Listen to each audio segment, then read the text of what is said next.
இந்த மாதிரி proper arm whole curve எப்படி ட்ரா பண்ணுறதுன்னு பார்க்கலாமா? ஆர்ம் ஹோலோட டெப்த்தை ஃபர்ஸ்ட் நம்ம கண்டுபிடிக்கணும். அதுக்கான ஃபார்முலா செஸ்ட் டிவைடட் பை 6. உங்களோட செஸ்ட் ரவுண்டை டிவைடட் பை 6 பண்ணிங்கன்னா ஒரு வேல்யூ கிடைக்கும். அதை மேலேருந்து நீங்கள் லைன் போட்டுக்க போகிறீங்க.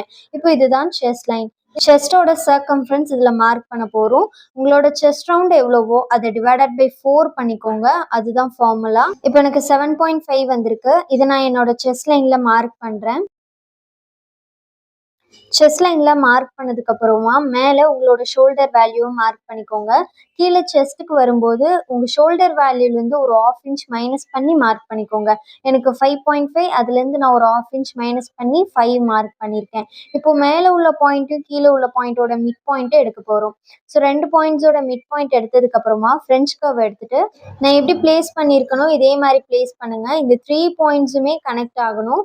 கரெக்டாக கனெக்ட் ஆகுற மாதிரி வச்சுட்டு ஒரு கர்வ் ட்ரா பண்ணிங்கன்னா போதும். இந்த டிப்ஸ் பிடிச்சிருந்தா நான் ஃபாலோ பண்ணி லைக் பண்ணி வச்சுக்கோங்க.